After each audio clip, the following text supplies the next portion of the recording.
c'est l'action ou le fait d'apprendre quelque chose par l'étude ou la pratique. Connaître aussi, c'est avoir de l'expérience sur une chose. Ça veut dire que lorsque tu prétends connaître quelque chose, ça veut dire que tu es capable d'identifier une personne ou une chose au travers d'un caractère, un trait ou un apanage propre à cette personne. Lorsque tu dis par exemple, tu me connais, tu dois être capable de donner un signe qui me distingue des autres. Je ne vais pas prendre exemple parce que je sais qu'il y a un exemple qui va ressortir tout à l'heure. Là. Voilà, si tu dis par exemple, tu connais Nicole, tu vas dire oui, je la connais. Pourquoi? Parce qu'elle chante. Elle chante. Voilà. C'est ce caractère-là, c'est ce trait-là qui te permet de reconnaître Nicole, de dire ou de prétendre que tu connais Nicole. C'est pareil au fait avec le Seigneur. Lorsqu'on dit qu'on connaît Dieu, c'est par rapport à un trait de lui. C'est par rapport à un trait de lui. Mais maintenant, la question que je nous pose en fait, c'est vrai que nous connaissons tous Dieu, nous connaissons le Seigneur. Est-ce que notre connaissance du Seigneur, est-ce qu'elle repose sur des témoignages ou sur les passages bibliques, ou elle repose sur l'expérience concrète qu'on a avec lui? Est-ce que tu connais Dieu tout simplement parce que la Bible dit qu'il est amour, il est bon, il est généreux, il est miséricordieux? Ou est-ce que tu as déjà vécu une expérience personnelle avec lui, du point où tu as eu à vivre tous ces traits de caractère du Seigneur? Je nous pose la question. Notre connaissance de Dieu dépend-elle juste des Écritures ou des témoignages des autres, ou tout simplement une expérience palpable avec lui? Qui connaît Dieu ici? C'est seulement quelques personnes. Hein? Donc personne ne connaît. Bon, pas personne. Les autres, vous ne connaissez pas Dieu. Voilà. Bon, je vais partir sur un point de la Bible qui dit que voilà, Dieu est un Dieu d'amour. C'est un Dieu d'amour. Donc, c'est un trait qui distingue Dieu des autres.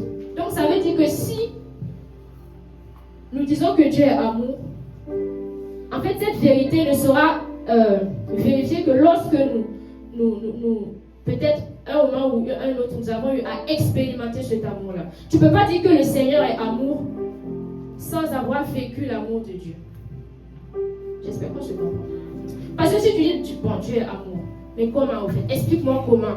Comment il est amour en fait? Tu ne sauras pas l'expliquer si tu n'as pas vécu une expérience particulière avec lui.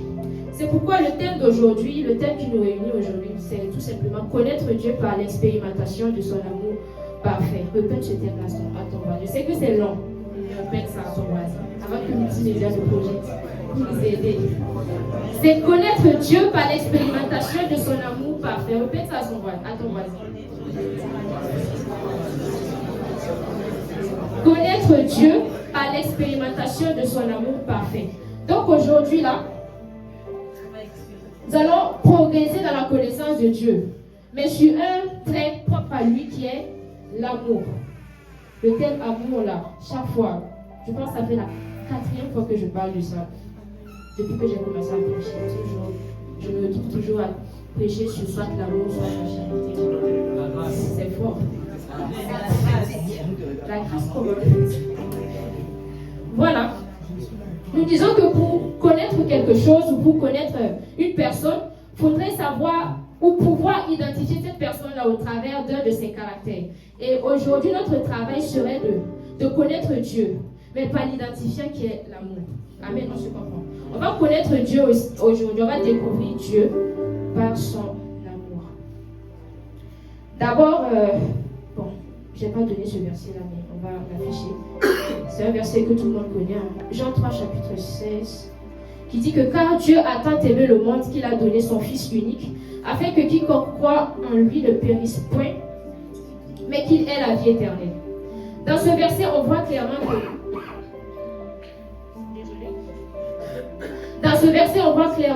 que Dieu a manifesté son amour pour le monde en donnant son Fils unique. Ce verset nous montre clairement et atteste que le Seigneur aime son peuple, que le Seigneur aime le monde. Cependant, la question qu'on se pose, ou la question que je vous pose à vous, c'est comment Dieu manifeste-t-il son amour au travers de notre vie? Est-ce que quelqu'un a déjà une idée? C'est sur cette question-là que nous allons évoluer durant toute la prédication. Est-ce que quelqu'un a une idée de ça? Comment est-ce que Dieu manifeste-t-il son amour? Ou par quel moyen nous sommes capables de reconnaître que Dieu nous aime? Et au travers de ce caractère-là, ou au travers de ce moyen-là, nous pouvons dire que nous connaissons Dieu. Je ne vais pas te donner l'argent. Nous allons évoluer. D'abord, il faut savoir que Dieu se présente sous 3 formes. Le Père, le Fils et le Père, le Fils et le Saint-Esprit. Et la Bible nous dit que Dieu est un Dieu d'amour. Et lorsque je préparais ce temps, voilà, d'abord son amour découle de quoi? Son amour découle en fait de sa nature paternelle. J'avais dit quoi? Dieu, il est constitué de 3. Il est réparti en 3. Père, Fils et Saint-Esprit. Maintenant, l'amour qu'il a pour nous, là, ça découle en fait de sa nature paternelle. Dieu est un Père. Il est un Père pour nous. Donc, son amour découle de sa nature paternelle, au moyen du Fils et du Saint-Esprit. Ce n'est pas le Fils et ce n'est pas le Saint-Esprit qui nous véhicule son amour. Ce n'est pas le Fils et ce n'est pas le Saint-Esprit que nous pouvons vivre l'amour de Dieu. Donc, pour mieux expérimenter l'amour de Dieu, il faudrait d'abord découvrir et se centrer sur sa nature paternelle. Cependant, c'est quoi la nature paternelle de Dieu? La nature paternelle de Dieu désigne l'amour inconditionnel, matérialisé par la protection. C'est un amour qui comble nos faiblesses dans tous les domaines de notre vie, que ce soit sanitaire, humanitaire, tout ça. Voilà. L'amour de Dieu, c'est ça son rôle en fait. Il nous apporte la protection, il comble nos faiblesses dans tous les domaines de notre vie et tout. Maintenant, nous allons aller pas à pas. Comment en fait est-ce que Dieu manifeste son amour dans notre vie? L'amour de Dieu s'est manifesté en Jésus-Christ dans le sens que par lui, nous avons accès au Père directement. Je sais que c'est une information que peut-être la majorité sait, mais je me dois de répéter ça encore. Peut-être que tout ce que je dirai, vous allez voir que c'est peut-être quelque chose que vous savez déjà. Mais je me dois de répéter ça aujourd'hui. C'est ce qui m'a été donné comme travail. Je ne sais pas pourquoi. Mais nous allons voir à la fin de ce message ce que Dieu fera dans nos vies. Je disais tantôt que l'amour de Dieu s'est manifesté en Jésus-Christ dans le sens que par lui, nous avons accès au Père directement. Nous allons lire Éphésiens chapitre 2, verset 18. Pour comprendre. Voilà. À travers lui, en effet, nous avons les uns et les autres accès auprès du Père par le même esprit. Ça veut dire que par Jésus-Christ, tu peux avoir accès au Père. Mais c'est quoi avoir accès au Père? Avoir accès au Père, c'est avoir le libre champ de lui parler, de lui adresser nos requêtes. On se suit. Lorsqu'on dit que tu as accès au Père directement, ça veut dire que tu n'as plus besoin de protocole. Genre, si tu veux parler à Dieu, c'est daba quoi, si tu veux. Tu as accès directement à sa présence. Vous êtes sans le savoir que dans l'Ancien Testament, pour avoir accès à la présence de Dieu, il faudrait passer par vraiment beaucoup de protocoles. Il y avait d'abord le parvis, ensuite le lieu saint et le lieu très saint, où on pouvait voir la présence de Dieu, voir Dieu se manifester. Mais ce n'était pas donné à n'importe qui en fait. Avant, c'était vraiment pas donné à n'importe qui. Et c'était les sacrificateurs, les prêtres. C'est eux qui avaient, voilà, ceux qui étaient élevés sacerdotalement, c'est eux qui avaient, voilà, cette dignité-là d'avoir accès à la présence de Dieu. C'était vraiment un protocole. Mais maintenant, là où je vous parle, maintenant, c'est facile d'avoir accès à la présence de Dieu. Tu es enfant de Dieu. Tu n'as plus besoin, en fait, je ne sais pas. Bon, si je veux contextualiser, tu n'as plus besoin d'aller chez le pasteur pour dire, pasteur Daniel, je veux parler à Dieu. Et c'est le pasteur Daniel qui va faire tout ça. Non. Tu as accès à la présence de Dieu. Et aussi, avoir accès à la présence de Dieu, c'est sans condition. Tu n'as plus de conditions. Je prends l'exemple. Imagine, tu veux voir un roi, le roi Mohamed VI par exemple. Vous êtes sûr que pour voir, est-ce que même d'abord pour le voir, ça sera possible? Est-ce que ça sera possible? Du genre, tu es étudiant, tu dis, bon, je veux voir le roi Mohamed VI. Tu vas passer par où? Tu vas passer par où pour voir le roi Mohamed VI? Mais Dieu n'est-il pas plus grand que le roi Mohamed VI? Il n'est pas plus grand que le roi Mohamed VI. Mais dans son amour, qu'est-ce qu'il fait? Il nous permet de pouvoir contempler sa présence sans passer par des protocoles. Est-ce qu'on se suit? Il nous permet de rentrer dans sa présence sans passer par des protocoles. Donc là où tu es actuellement, sache que Dieu est près de toi. Tu vis dans la présence de Dieu du matin jusqu'au soir. Ta présence, du moins la présence de Dieu n'est pas conditionnée. Tu as accès à lui. Et avoir accès à lui, c'est quoi? C'est lorsque tu as des soucis comme ça, tu viens. Ah Seigneur, je n'ai pas validé le mot Dieu. Ah Seigneur, j'ai bossé, mais je n'ai pas validé le mot Dieu. C'est chaud, aide-moi à passer le semestre. C'est comme ça. Genre, tu lui parles au fait. Lorsque tu vas dans la présence de Dieu, c'est pourquoi? Je vous pose la question. Lorsqu'on va dans la présence de Dieu, c'est pourquoi? C'est pourquoi? C'est pour parler, n'est-ce pas? C'est pour raconter nos problèmes. La plupart du temps, c'est pour raconter nos problèmes, dire ce qui ne va pas. Et la plupart du temps, lorsqu'on va vraiment dans la présence de Dieu avec le cœur chaud, là, c'est pour pleurer. C'est comme ça, c'est pour pleurer. Lorsque tu vas dans la présence de Dieu, tu vois que rien ne va. Il n'y a même plus les histoires de je te rends grâce Seigneur pour ta vie. Tu commences à pleurer, tu dis Père, ah c'est chaud. Tu commences à étaler. Ça c'est quoi? C'est grâce à son amour pour nous. Avant c'était pas comme ça. Mais parce qu'il t'aime, il te donne la capacité de rentrer dans sa présence pour lui dire exactement ce qui ne va pas. Amen. Nous allons lire Hébreux chapitre 4, verset 16. Approchons-nous donc de son trône de grâce avec une grande confiance, avec une libre et joyeuse assurance. Dieu nous témoignera sa bonté et sa grâce et nous obtiendrons le secours nécessaire au bon moment. On va rester là. Tu vois, désolé, vous voyez, lorsqu'on vient dans la présence de Dieu, c'est parce qu'on a des soucis ou on veut tout simplement contempler sa gloire. Et lorsqu'on vient dans sa présence, en fait, avec nos requêtes et tout ça, il répond toujours. La parole dit quoi? Dieu nous témoignera sa bonté et sa grâce et nous obtiendrons le secours nécessaire au bon moment. Lorsque tu as des soucis, tu n'as plus besoin de tourner de gauche à droite pour avoir les solutions. Va juste dans sa présence, il t'écoutera parce que c'est ton Père et aussi parce qu'il t'aime. Amen. Ça, c'est une manifestation palpable de l'amour de Dieu dans ta vie. Et ce n'est pas ce chemin-là que tu pourras le connaître au fait. Parce que lorsque tu vas dans sa présence, tu lui expliques tes soucis ou même pas forcément lui expliquer tes soucis. Tu peux discuter tout simplement avec lui sur une situation ou même sur tes projets. Tu es en communion avec lui et forcément tu vas le connaître. Déjà par sa manière de te répondre, par sa manière d'agir. Tu découvres le Seigneur par l'expérimentation de son amour. S'il n'était pas, j'allais dire amoureux, s'il ne t'aimait pas, j'allais le voir lui expliquer les problèmes. Déjà quand on a des soucis, le premier réflexe pour un chrétien c'est quoi? C'est hey Seigneur. Quand ça ne va pas là, toujours hey Seigneur. C'est son nom qui est dans notre bouche. Avant c'était pas comme ça. Tu as des soucis là, tu veux passer comment pas? Tu vas passer par où pour?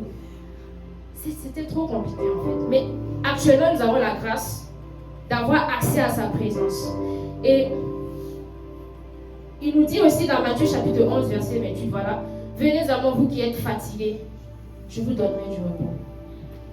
Dans son amour aujourd'hui bien aimé, le Seigneur me dit de te dire en fait que peu importe les circonstances, les problèmes que tu traverses, il veut juste que tu entres dans sa présence et il va te dire, ma fille, mon fils, je te reçois, je t'ai entendu, je vais t'exaucer parce que je t'aime.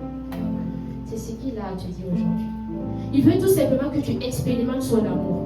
Peut-être quelqu'un a oublié que Dieu l'aime ici, peut-être parce qu'il traverse des situations compliquées. Mais laisse-moi te dire que les situations que tu traverses, c'est juste un process quoi. C'est juste pour un temps. Mais ne te limite pas au problème pour dire que le Seigneur ne t'aime pas. Non, il t'aime. Il veut tout simplement que tu le connaisses un peu plus dans son amour. Donc il t'invite en ce matin de venir à lui, de désirer vraiment sa présence. Si tu veux rentrer dans ta chambre, enferme-toi, pleure de toutes les larmes de ton corps. Il est là, il t'écoute parce qu'il t'aime. Dis à ton voisin, Dieu t'aime. Dis à ton voisin, est-ce que tu sais que le Seigneur t'aime? Le Seigneur nous aime bien aimé. Il nous aime. Donc il nous appelle ce matin vraiment à rentrer dans sa présence parce que nous avons libre accès à cela. C'est pas que tu payes au fait. Je veux que vous compreniez. Tu ne payes pas pour voir Dieu. Il suffit juste de le désirer, le voir et tu lui expliques les situations compliquées, il va te répondre. Parce que c'est un père qui aime. Amen. Nous poursuivons. Dans un premier temps, je disais tantôt que l'amour de Dieu se manifeste par le fait que nous avons le libre accès au Père, à lui. Voilà, lorsque nous avons des soucis et tout ça, nous pouvons lui parler et il nous écoute. Il nous écoute et il nous libère. Je ne sais pas, est-ce que quelqu'un a déjà vécu une situation vraiment compliquée où elle est entrée dans la présence de Dieu, elle a vraiment parlé et après elle s'est sentie légère, son cœur s'est senti. Qui a senti ça? Qui a déjà vécu une pareille situation? C'est l'amour de Dieu qui fait ça. Imagine, tellement c'est lourd dans ton cœur là, tu viens, tu dis, ah Seigneur, merci, Père, Père. Et lorsque tu finis de pleurer, lorsque tu finis de lui dire ce qui ne va pas, tu sens que ton cœur devient léger, apaisé, tu deviens tout d'un coup relax. C'est l'amour de Dieu qui fait ça. Et ça, tu ne vas pas le trouver autre part. Tu vas chercher, même l'amour des hommes. Je ne peux pas parler en fait. Ça dépend des circonstances. Si tu ne l'as pas énervé, ça passe. Mais le jour où tu l'as énervé, tu vas lui dire, qu'est-ce que tu vas lui dire? Tu vas lui parler comment? C'est fini en fait. Mais avec Dieu, tu n'as plus, il n'y a pas de protocole. Même si tu pêches comment. Lorsque ça ne va pas, tu vas dans sa présence. Il est toujours là, il t'écoute. Il va t'écouter, franchement. Parce que c'est ton Père. Parce qu'il t'aime. Amen. Nous continuons. En plus de nous donner le libre accès à sa présence, il fait de nous sa résidence. Est-ce que quelqu'un déjà sait où je vais en venir? Déjà, tu as la capacité d'entrer dans sa présence facilement, sans protocole. En plus de ça, il fait de toi, de ton corps, sa résidence. Nous allons lire Ésaïe 66, verset 1. Voici ce que le Seigneur dit. Le ciel est mon siège royal et la terre est le lieu où je pose les pieds. On reprend, pour voir juste la grandeur de Dieu, quoi. Il dit, le ciel est mon siège royal et la terre est le lieu où je pose les pieds. Du genre, le sol que tu vois là, c'est là lui il fait son marche-pied, quoi. Genre la terre entière c'est son marche-pied, ok. Il dit, quelle maison est-ce que vous pouvez me bâtir? Quel est le lieu où je peux habiter? C'est la question que Dieu pose. C'est quelle maison pouvez vous construire pour moi, pour que moi je puisse habiter? Tellement je suis grand. C'est ce qu'il disait, n'est-ce pas? Mais à cause de son amour, ou dirais-je, grâce à son amour, par la révélation de son Fils et du Saint-Esprit, Dieu a décidé d'habiter dans ton corps. Le grand Dieu là, lui qui disait voilà, la terre c'est mon marchepied, le ciel mon trône. Aujourd'hui, ou du moins ces années passées et tout ça, bon, avec l'avènement de Christ, il a décidé, il a permis à ce que ton corps soit sa résidence. Est-ce qu'on voit le degré d'amour du Seigneur? Est-ce qu'on comprend ça en fait? On va aller pas à pas, on va comprendre quelque chose. 1 Corinthiens chapitre 6, verset 19 dit, voilà, ne savez-vous pas que votre corps est le temple du Saint-Esprit qui est en nous, que vous avez reçu de Dieu et que vous ne vous appartenez point à vous-même? Du genre, le Dieu grand, fort et suprême qui faisait de la terre son marchepied a fait de ton corps son temple, là où il vit, là où il réside. Mais la question que je me pose, c'est, en fait, c'est quoi Dieu habitait en nous? Lorsque je dis que voilà, Dieu habite dans notre corps, dans notre corps, ça veut dire quoi? Peut-être c'est aberrant. Parce que lui-même, il a dit quoi? Il est grand, il peut pas, genre, la terre, c'est son marchepied. Mais il habite en nous. D'après ce que 1 Corinthiens 6, verset 19 dit. Et il habite en nous au travers du Saint-Esprit. On sait tout ça. Mais on n'a pas conscience, en fait. On n'a pas idée, en fait, de ça. On n'a vraiment pas idée, en fait. Genre, le corps que tu as... Bon, essaie de regarder même ta main d'abord. Regarde ta main. En faisant ce dessin, regarde ta main. Genre, Dieu habite en toi, en fait. Est-ce qu'on réalise déjà ça? Dieu habite dans notre corps. Il a fait de notre corps son temple, sa résidence. Tout ça par amour. Et pourquoi il a permis à cela? Pourquoi il permet à ce qu'il puisse habiter dans notre corps? Déjà, habiter Dieu en nous, ça veut dire quoi? C'est habiter une divinité. C'est habiter une capacité, une puissance, une autorité. Dieu, il est puissance. Il est autorité. Et il a décidé d'habiter dans ton corps par son Saint-Esprit. Ça veut dire quoi? Que tu as aussi la capacité, n'est-ce pas? Vous êtes effrayés de ce que je suis en train de dire. Mais c'est la vérité en fait. Tu as le Saint-Esprit en toi. Pourquoi? Le Saint-Esprit, c'est quoi d'abord? C'est qui? La capacité, l'autorité, la puissance de Dieu se trouve en toi.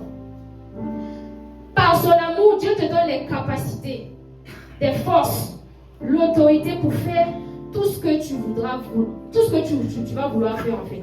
Mais à une condition, que ça soit par lui.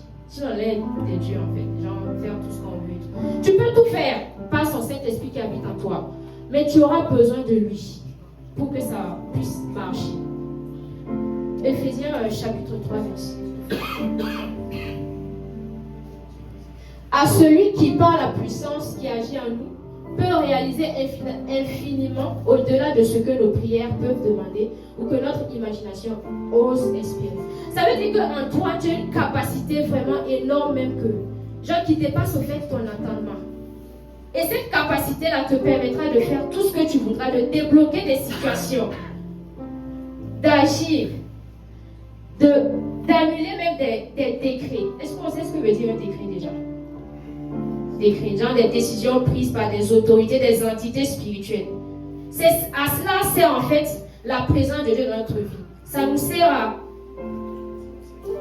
à marcher sur la terre, à éviter les difficultés. Ça nous sert en fait à lutter en fait contre toute chose spirituelle. Pourquoi? Parce que Dieu est spirituel. Et aussi, la présence de Dieu en nous façonne à telle sorte que nous puissions devenir comme lui. Est-ce qu'on se comprend? Juste parce qu'il t'aime, il te donne cette puissance, cette capacité-là en toi. Tu es intercesseur, tu sais de quoi je suis en train de parler. Si tu viens, tu es humain comme ça, là. Tu veux lutter avec quel esprit, avec quoi? Tu as quelle force, tu as quelle puissance? Tu as Jésus en toi. Tu as la puissance, tu as l'autorité en toi. Il te donne la capacité, par son amour. Il te donne la capacité. Bon, je ne vais pas taguer d'autres religions, mais vous avez déjà vu ça où? Tu vois quelqu'un qui est malade, tu viens, tu imposes les mains, tu pries et la personne est guérie. Vous avez vu ça où? Où vous avez vu ça où? Si c'est pas ici. Ici, c'est pas où je parle de tout en général. Donc, Dieu a permis à ce que tu sois sa demeure par amour. Parce qu'il sait que des situations compliquées vont se présenter dans ta vie. Et il te donne la capacité de les résoudre. Ça, c'est pas merveilleux, ça? À quel point Dieu nous aime en fait, bien aimé. Je me rappelle d'une situation vraiment très délicate que j'avais traversée. Je ne sais pas si c'était en 2022 ou 2021, je me rappelle. Je venais de me convertir. J'avais fait un songe vraiment terrible où je voyais ma grand-mère en fait décédée quoi. J'ai fait ce songe plusieurs fois, je vous assure, plusieurs fois. Et toujours je pleurais. C'est fini, elle va mourir. Mais par ce songe, en fait, le Seigneur est en train de me dire, Yasmine, lève-toi et fais quelque chose. Lève-toi et fais quelque chose. Pourquoi? Parce que je t'ai donné la capacité. Mais lève-toi et fais quelque chose. Tu as quelque chose en toi que j'ai mis. Tu as une puissance en toi que j'ai mis. Utilise cette puissance et fais quelque chose pour ta grand-mère. Moi, je ne savais pas où. Tout le temps, je pleurais. Il y avait un frère qui m'aidait, voilà, parfois dans ma vie spirituelle. Je lui ai expliqué. Et le frère ici, il a dit, ok, on va faire quelque chose. Tu vas prendre 3 jours de jeûne à sec. Moi, jeûne d'Esther, c'est ce qu'il m'a proposé de faire. Avec, voilà, une manière de prier et tout ça et tout ça. Déjà, j'étais très mince. On me dit encore avec jeûne d'Esther, 3 jours sans manger, boire. Je me suis tuée, je l'ai fait. Mais lorsque je l'ai fait, à la fin, la situation du moins s'est décantée. Cet esprit de mort qui courait derrière ma grand-mère a disparu. Pourquoi? Parce que j'ai la capacité en moi. Dieu a mis quelque chose en moi. Il est en moi. Et par lui, j'ai pu vaincre cette situation. Ce décret-là, ce décret de mort contre ma grand-mère qui a été prononcé, je ne sais pas par qui. je l'ai annulé tout simplement. Est-ce qu'on voit le degré de l'amour de Dieu? Est-ce qu'on voit le degré de l'amour de Dieu?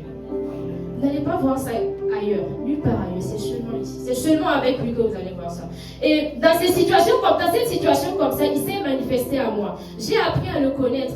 J'ai appris à dire, bon, comme ça il me parle, voici, je dois faire comme ci, je dois faire comme ça. Le jeûne me fortifie, le jeûne. J'ai commencé à étudier le jeûne, tout ça. Jusqu'à ce que je sois celle que je suis. J'ai commencé à prier, tout ça. C'est comme ça en fait. Connaître Dieu par la manifestation de son amour. Son amour est qu'il a fait de ton corps son temple, sa résidence. Et par conséquent, il te donne la puissance, la capacité qu'il faut pour décanter des situations vraiment inimaginables que nous ne pouvons même pas penser. C'est juste que nous blâmons beaucoup avec ça. Ce que nous avons en nous, c'est tellement extraordinaire. J'aimerais nous amener à vraiment réaliser ça. C'est parce que Dieu nous aime qu'il nous donne cette capacité-là. Vous n'allez pas voir ça ailleurs en fait. S'il ne nous aimait pas, il y a des choses qui allaient arriver. On allait tout simplement subir le monde spirituel. Mais avec Dieu à nos côtés et avec Dieu en nous, nous ne subissons plus le monde spirituel. Nous pouvons entrer dans le monde spirituel, annuler les décrets comme on veut, frapper, arracher, sortir, étant victorieux. Parce que Christ est en nous. Parce que Dieu est en nous. Il y a cette capacité-là qui est en nous. Et elle est donnée par l'amour de Dieu. C'est par amour qu'il nous a donné. Un passage qui dit que Dieu chérit le Saint-Esprit. Mais il t'a donné le Saint-Esprit. En fait, il chérit le Saint-Esprit. Mais il dit, bon, j'aime trop le... Je sais moi encore. Mais bon, je vais quand même donner ça à mes enfants. Le degré de l'amour de Dieu. Dis à ton voisin, Dieu t'aime. Dis encore à ton voisin, Dieu t'aime. Il doit le ressentir. Dis à ton voisin que Dieu t'aime. Il t'aime. Il a fait de ton corps son temple. Est-ce qu'on réalise ça? Ton corps est le temple du Saint-Esprit. Par conséquent, tu peux faire des choses vraiment extraordinaires. Rien ne devait t'arrêter. À moins que ça ne soit la souveraineté de Dieu. À moins que ça ne soit la souveraineté de Dieu. En troisième plan, comment est-ce que Dieu manifeste son amour dans notre vie? C'est le fait qu'il a fait de nous ses enfants. Dis à ton voisin, tu es enfant de Dieu. Il a fait de nous ses enfants. Ça, ce point-là, c'est vraiment beaucoup à développer. Mais bon, je vais aller pas à pas. 1 Jean 3, verset 1. Voyez quel amour le Père nous a témoigné pour que nous soyons appelés enfants de Dieu. Et nous le sommes. Si le monde ne nous connaît pas, c'est qu'il ne l'a pas connu. Voyez quel amour le Père nous a témoigné pour que nous soyons appelés enfants de Dieu. Est-ce que vous savez qu'avant là, ce n'étaient pas des enfants de Dieu? Vous savez ça? Qui ne savait pas? Ah bon? Avant, ils n'étaient pas enfants de Dieu, mais ils étaient appelés, bon, parfois enfants de Dieu, par titre symbolique en fait. C'est symbolique en fait. Mais nous sommes enfants de Dieu par adoption, au moyen de Jésus-Christ. Et ce n'est pas donné à n'importe qui. Il y a d'autres croyances où le peuple de leur Dieu ou des autres dieux, ce ne sont pas des enfants, ce sont des esclaves, clairement. Ils vont te dire, ah, moi je ne peux pas concevoir dans ma tête que le Dieu là, le Dieu tout-puissant là, moi je sois son enfant. Non, il va te dire qu'il est son esclave. Mais nous, il nous permet d'être enfants de Dieu. Il nous permet d'être enfants de Dieu. Par amour, parce qu'il nous aime. Il nous permet d'être enfants de Dieu. Et lorsque tu es enfant de Dieu, il y a beaucoup de privilèges en fait. Il y a tellement de choses. D'abord, être enfant de Dieu, c'est être co-héritier avec Christ. C'est faire partir de la famille de Dieu. C'est faire partir de la famille de Dieu. J'aimerais vous dire une chose. Vous voyez les anges là, les anges dans le ciel et tout ça. Je dis, vous voyez comme si c'était... Les anges dans le ciel et tout ça. Ce ne sont pas des enfants de Dieu. Ce sont juste des serviteurs de Dieu. Est-ce que vous savez ça? Mais nous sommes des enfants de Dieu. Les anges, les archanges, chérubins, séraphins, ce ne sont pas des enfants de Dieu en fait.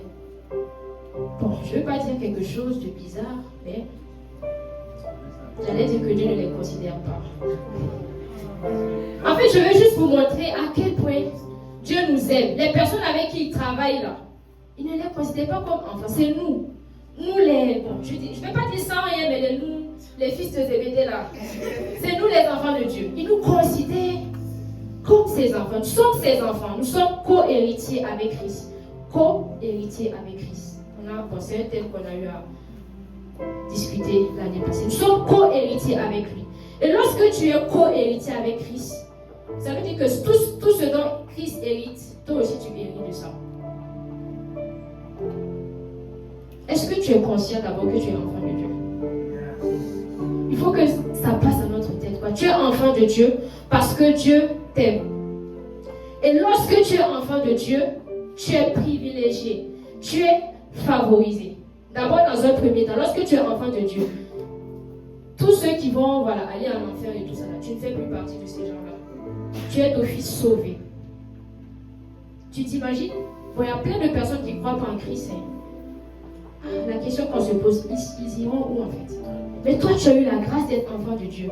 Tu vas éviter l'enfer. Mais l'autre, ou les autres qui ne sont pas enfants de Dieu d'abord, où est-ce qu'ils iront?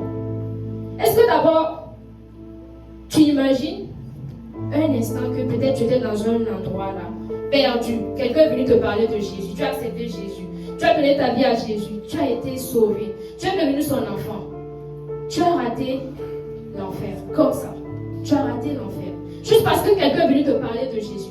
La personne qui n'a pas encore entendu parler de Jésus est en train de vivre sa vie comme ça. Quand les choses vont finir, la GN, il ira à la GN, mais toi tu hériteras du royaume de Dieu. Et ça, c'est pas l'amour de Dieu, ça. En fait, tu as mérité quoi pour ça? Qu'est-ce que tu as fait pour mériter ça? Tu n'as rien fait pour mériter ça. Mais Dieu a décidé de te sauver, toi. De faire de toi son enfant. C'est pas pour rien. En fait, chaque jour, lorsque tu te réveilles, ça doit être un sujet de joie. Tu dois vraiment être content. D'abord, même si tu n'as pas mangé, même si on n'a pas ton excès, ils ont coupé ou je ne sais pas. Tu as eu gourmet. Tu peux dire, oui, j'ai gourmet, mais au moins je suis sauvé. C'est un moyen de réjouissance comme ça que je vous donne. À partir d'aujourd'hui, si tu as tous les problèmes du monde, mets ces problèmes-là de côté et dis, c'est pas grave. Je suis sauvé. J'ai hérité du royaume de Dieu. Je suis enfant de Dieu. Ces personnes-là qui n'ont pas entendu parler de Jésus, lorsqu'ils vont quitter la terre des hommes, ils n'hériteront pas du royaume des cieux comme toi et moi. Et ces personnes, est-ce qu'on va dire c'est parce qu'ils n'ont pas la chance ou est-ce qu'on va dire c'est parce que Dieu ne les aime pas? Ça, pour cette question, je ne vais pas la répondre. Tu as eu la grâce d'être appelé enfant de Dieu. Tu hériteras de toutes les choses que Christ héritera. Tu hériteras du royaume des cieux. Et ce n'est pas seulement les choses du ciel, mais aussi les choses de la terre. Je disais tantôt que lorsque tu es enfant de Dieu, tu es privilégié, tu es favorisé. Ça veut dire partout où tu passes, tu brilles. Partout où tu passes, il y a quelque chose en toi qui sort du commun. Lorsqu'on te voit, vraiment si tu es chrétien, vraiment si tu es enfant de Dieu, tu te démarques toujours des autres. Toujours. Ils vont monter, ils vont descendre. C'est toi en fait, on va toujours voir. Parce que tu as quelque chose en toi. Tu es enfant de Dieu. Tu es privilégié. Tu es favorisé. En plus d'être favorisé, tu as la facilité dans les choses. En fait, les choses deviennent tellement simples pour toi, même si parfois on vit des difficultés. Tu reçois vraiment, je ne dirais pas un traitement de faveur, mais oui, c'est ce que je vais dire, un traitement de faveur. Tu n'es pas comme les autres en fait. Tu n'es pas comme les autres. Pourquoi? Parce que tu es le fils du roi, le fils du créateur de l'univers. Est-ce que tu peux mettre ça déjà dans ta tête? Le fils du créateur de l'univers, celui qui a créé le ciel et la terre. Tu es son enfant. Tu es son enfant. Ça, c'est une preuve d'amour qu'il fait pour toi. Nous allons lire Ésaïe 43, verset 4. Parce que tu as de la valeur à mes yeux, parce que tu as de l'importance et que je t'aime, je donne des hommes à ta place, des peuples en échange de ta vie. Ça, c'est le Seigneur qui parle. En fait, ce verset-là, c'est fort. Parce que Dieu t'aime, il donne des hommes à ta place. Je vais vous expliquer. Si dans une famille, tu es le seul converti. Tu es le seul qui a connu Christ. Et que dans cette famille, il y a toujours des temps où les sacrifices et puis il faut toujours tuer quelqu'un et tout ça. Les histoires de fin d'année, tout ça. Là. Parce que tu es enfant de Dieu, tu ne seras pas touché. Est-ce que tu prends conscience de ça? Parce que tu es enfant de Dieu, tu ne seras pas mélangé à ces histoires-là. Ils vont faire leurs choses, leurs magouilles.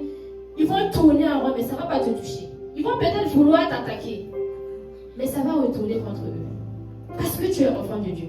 Lorsque tu es enfant de Dieu, tu es favorisé. Il y a quelque chose en toi qui te distingue des autres. Tout ce qui peut arriver de mauvais aux autres, toi tu es là seulement et ça passe. Ça vient chez toi, ensuite ça va derrière, mais tu n'es pas touché. Pourquoi? Parce que tu as Dieu en toi, tu es enfant de Dieu. Dieu te met de côté, quoi. Les mauvaises choses, là, c'est plus pour toi. Ce n'est plus pour toi. Tu es vraiment favorisé. Tu peux aller peut-être demander du travail. Tu déposes ton CV et tout ça. Beaucoup de personnes, mais c'est toi en prend. Ah, tu crois que c'est quoi? Tu vas dire, ce sont tes compétences. Ce n'est pas tes compétences. Il y a des personnes qui sont venues à Oujda qui n'ont même pas eu 15 de moyenne au Maroc. Au pays, je ne sais pas comment ça se passe au pays. On prend toujours les meilleurs, on les amène au Maroc. Mais toi, tu n'as même pas 15 de moyenne, mais tu es à Oujda en train d'étudier. Tu penses que c'est à cause de tes notes que tu es venu là? C'est parce que tu es enfant de Dieu et que Dieu a un plan pour toi. Et aussi parce qu'il t'aime, qu'il a permis cela. Tu es enfant de Dieu, il t'aime. Tu es favorisé. Partout où tu passeras, tu seras favorisé. Tu as la bénédiction de l'Éternel sur toi. Tu seras favorisé partout où tu passeras. Même si il y aura des problèmes, tu seras toujours vainqueur. Tu vas toujours sortir la tête haute. Pourquoi? Parce que tu es fils de Dieu. Tu es fils de Dieu. Du genre, lorsqu'il y a des situations compliquées qui se passent, Dieu même se lève comme ça de son trône. Je parle. Bon, j'imagine. Il se lève comme ça de son trône et puis il regarde. Dis non. Toi, ange, fais comme ça, fais comme ça. Genre, il envoie des anges au fait. Bon, on va lire ça. Hébreux, chapitre 1, verset 14. On va lire pour comprendre.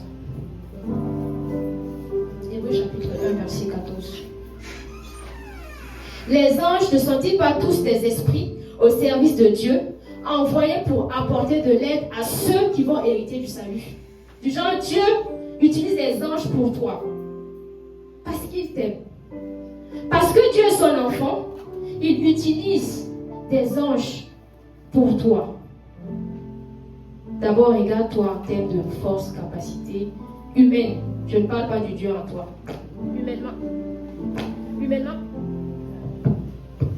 Humainement parlant, compare-toi à un ange. Les anges sont décrits dans la Bible là. Compare-toi à eux. Essaie juste de te comparer. Humainement parlant. Mais ce sont ces personnes-là que Dieu utilise. Ce sont ces personnes-là que Dieu utilise pour ta protection. Parce que lorsqu'il t'aime, il te protège. Lorsqu'il t'aime, il prend soin de toi. Lorsqu'il t'aime, il te donne ce qu'il te manque. Il est le papa le plus responsable. Chaque fois on chante ici, Dieu est le papa le plus responsable. Mais souvent on n'imagine pas. Lorsqu'on a une situation compliquée, lorsque peut-être tu n'as pas ce que tu veux, tu te dis le Seigneur ne t'aime pas. Le Seigneur t'aime. Laisse-moi te dire qu'il t'aime. Peut-être tu ne vois pas peut-être de manière palpable, mais il t'aime. Il y a tellement de choses que tu vis qui révèlent de son amour. Il utilise, il déploie les anges pour toi. Parce que tu as du prix à ses yeux. Tu as du prix à ses yeux. Et c'est une facette de lui qu'il te témoigne.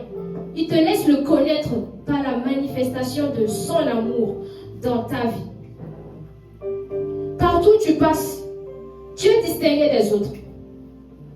Partout où tu passes, c'est toi en cherche.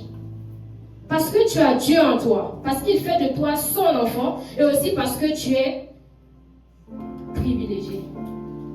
Tu es l'objet de ses préoccupations. Je ne sais pas par quoi tu traverses. Je ne sais pas ce que tu te dis intérieurement. Peut-être ça ne va pas au travail. Peut-être ça ne va pas à l'école. Tu te dis que le Seigneur t'a abandonné. Le Seigneur ne t'a pas abandonné. Il me charge de te dire ce matin qu'il t'aime. Il veut juste te rappeler en ce matin qu'il t'aime. Et en plus de te faire devenir enfant de Dieu, il change carrément ton identité. Il change carrément toute ton histoire, tes addictions, ta vie avant que tu m'élèves là. Je ne sais pas ce que tu faisais. Mais lorsque tu deviens enfant de Dieu, du moment où tu as donné ta vie à Christ, ces choses-là sont finies. Tu n'as plus de lien avec le passé. Si peut-être avant on t'appelait voleur, maintenant on ne t'appelle plus voleur. Parce que tu as changé d'identité. Tu as changé de camp. Tu es maintenant avec lui. Et tu es béni de toutes les bénédictions, terrestres comme célestes. Rappelle-toi de ça. Tu es aimé de Dieu. Tu es fils de Dieu. Ton identité a changé. Tes addictions, peut-être qu'actuellement tu vis des addictions. Le Seigneur dit ce n'est pas grave, je t'aime quand même. Malgré tes addictions, je t'aime. Malgré tes addictions, je t'aime. Ne dis pas tout simplement que parce que je persiste ou voilà, je persiste dans mon péché, je persiste voilà, dans mes mauvaises fréquentations et tout, le Seigneur m'a oublié. Il ne t'a pas oublié. Il attend juste que tu te démarques de ces choses-là et que tu reviennes à lui. Il sera là comme ça, les bras ouverts voilà, à t'accueillir. Parce qu'en fait, il te recherche. C'est toi il veut en fait ce matin. C'est ton cœur il veut en ce matin. Je ne sais pas si tu as eu des soucis avec lui, mais reviens à lui. Il veut te témoigner de son amour. Il veut te dire qu'il t'aime. Il t'aime. C'est pourquoi il te capacite. Il te donne de sa présence et tu deviens sa présence.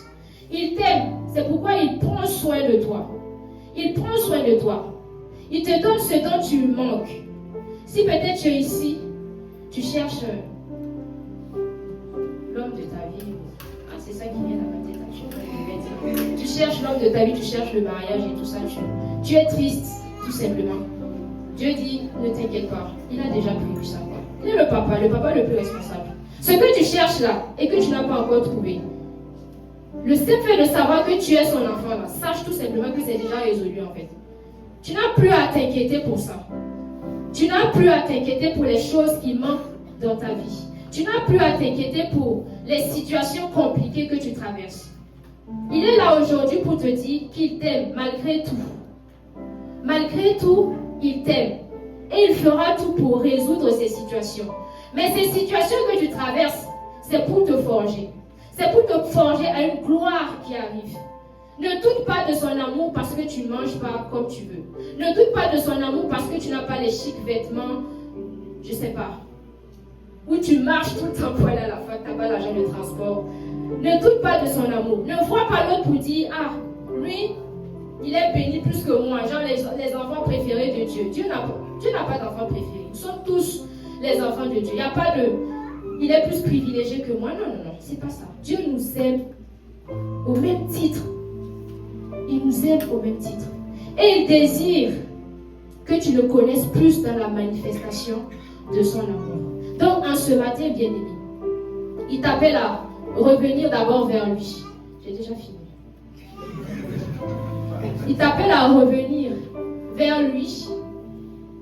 Et il t'informe et il te redit qu'il t'aime. Dis à ton voisin, Dieu t'aime. Le Seigneur t'aime. Il faut lui dire, malgré ton gourmet là, Dieu t'aime. Si la fille ou le monsieur ne t'a pas aimé, sache que Dieu t'aime. C'est suffisant. Malgré les échecs, le Seigneur reste le Seigneur. Il ne varie jamais. Son amour pour nous aussi ne varie jamais. Donc, persistons dans cela. Connaissons Christ, mais plus dans la manifestation de son amour. L'objectif en fait de cette prédication, c'était de nous dire en fait qu'on peut connaître Christ ou Dieu dans la manifestation de son amour. Il veut qu'on le connaisse, qu'on le découvre un peu plus dans son amour. Et il veut nous rappeler que nous avons du prix à ses yeux. Amen. Malgré les situations, les problèmes, il nous aime. Il nous aime. De la même manière qu'il aime Nicole, il t'aime aussi. Il n'y a pas d'enfant préféré ici. Le thème enfant préféré de Dieu là, ça n'existe pas. Dieu nous aime au même titre d'égalité, au même pied d'égalité en fait. Est-ce qu'on se comprend? On a compris la prédication. On a compris. J'espère qu'on est ressorti avec quelque chose au moins dans la tête. Amen. Chaque situation manifestée, chaque problème rencontré, il décide de nous secourir en se manifestant dans cette dimension de l'amour. Pourvoyeur, protecteur, autorité, puissance, cap. Tout ce que tu veux là, il se manifeste comme ça. Parce qu'il t'aime. Parce que tu as du prix à ses yeux. Et ce matin, est-ce qu'on peut se dire des mots? Ce matin, il veut que tu reconsidères l'amour qu'il a pour toi. Ce matin, il veut tout simplement te dire qu'il ne t'a pas oublié.